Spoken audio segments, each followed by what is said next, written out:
Decide ಮಾಡಿ ಆಮೇಲೆ ಹೇಳ್ತೀನಿ ಅಂತ ಹೇಳಿ. ನೋಡೋಣ. ಈಗ ಚರಂತಿ ಮಠರು ನಮ್ಮದು ಭಾಳ ಹಳಿ ಸಂಬಂಧ ಇದೆ. ನಾವು ಅವರು ಒಂದು ರೀತಿ ಕುಟುಂಬ, ನಮ್ಮ ಕಷ್ಟ ಕಾಲದಲ್ಲಿ ಅವ್ರು ಸಹಾಯ ಮಾಡಿದ್ದಾರೆ. ಅವ್ರ ಟಿಕೆಟ್ ಬಾಗಲಕೋಟೆ ಕೊಡಿಸೋದವನು ನಾನೇ. ಹಿಂದೆ ಯಡಿಯೂರಪ್ಪ ಕೂಡ ಮನಸ್ಸಿರಲಿಲ್ಲ. ಅನಂತಕುಮಾರ್ ಅವರು, ನಾನು, ಹಿಂದಿನ ಅನೇಕ ಗುರುಗಳು ಅವ್ರು ಕೊಡ್ಬೇಕಂತ ನನಗೆ ಹೇಳಿದರು. ನಾವು ಗಲಾಟೆ ಮಾಡಿ ಅವರು ಎಲ್ಲಿವರೆಗೆ ಅಂದ್ರೆ ರಾತ್ರಿ 1 ಗಂಟೆಗೆ ನಾನು ಚರಂತಿ ಮಠರು ಫೋನ್ ಮಾಡಿದ್ರು. ಅವ್ರು ಟಿಕೆಟ್ ತಂದು ಇಲೆಕ್ಷನ್ ಕಮಿಟಿ ಮೆಂಬರ್ ಇದ್ದೆ. ಅವ್ರು ಜಗದೀಶ್ ಶೆಟ್ಟರು ಅಧ್ಯಕ್ಷರಿದ್ದರು. ನಾನು ಜಗದೀಶ್ ಶೆಟ್ಟರಿಗೆ ಫೋನ್ ಮಾಡಿ ಯಾವುದೇ ಪರಿಸ್ಥಿತಿಯಲ್ಲಿ ಚರಂತಿ ಮಠಕ್ಕೆ ಕೊಡಬೇಕು ಅಂದಾಗ ಚರಂತಿ ಮಠ ಟಿಕೆಟ್ ಕೊಟ್ಟರು. ಯಾಕಂದ್ರೆ ರಾತ್ರಿ ನನ್ನ ಗಲಾಟೆ ಮಾಡಿದ್ರು ಫೋನ್ನಾಗ ಅವರು. ನೋಡಿ ನೀವು ಟಿಕೆಟ್ ಕೊಡ್ಸಕ್ಕಂದ್ರೆ ನಾನು ಊರಿಗೆ ಹೋಗೋದಿಲ್ಲ.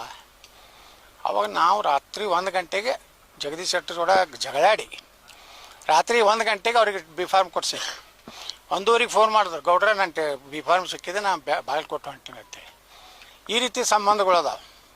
ಅದಕ್ಕೆ ಅದನ್ನೆಲ್ಲ ಚರ್ಚೆ ಮಾಡಿ, ಇನ್ನೂ ಬಿ ಜೆ ಪಿಯಲ್ಲಿ ಕೆಲವೊಂದು ನಾಟಕ ಮಾಡ್ತಿರ್ತಾರೆ.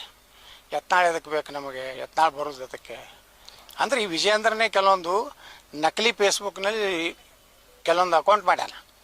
ಅವ ಹಲ್ಕ ಕೆಲಸ ಚಾಲೂ ಮಾಡಿಬಿಟ್ಟ. ಅವನು ತಿಂಗಳ 50 ಲಕ್ಷ ರೂಪಾಯಿ ಸಾಮಾಜಿಕ ಜಾಲತಾಣದಲ್ಲಿ ನಕಲಿ ಅಕೌಂಟ್ಗಳನ್ನ ತಯಾರು ಮಾಡಿ ಯತ್ನಾಳ್ ಬಯಸೋದು, BL ಸಂತೋಷಿಗೆ ಬಯಸೋದು, ಪ್ರಹ್ಲಾದ್ ಜೋಶಿಗೆ ಬಯಸೋದು.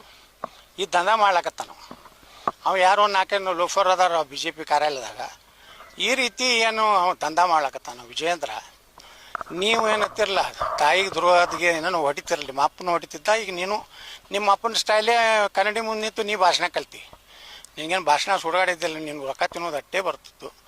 ಈ ಭಾಷಣ ಏನು ಕಲ್ತಿಯಲ್ಲ, ತಾಯಿಗೆ ದ್ರೋಹ ಅಂತಾಳೆ. ನಾಳೆ ಬಾಗಲಕೋಟೆದಾಗ ದಾವಣಗೆರೆಗೆ ಮಾಡಿದ್ವಿ ಸರಿ.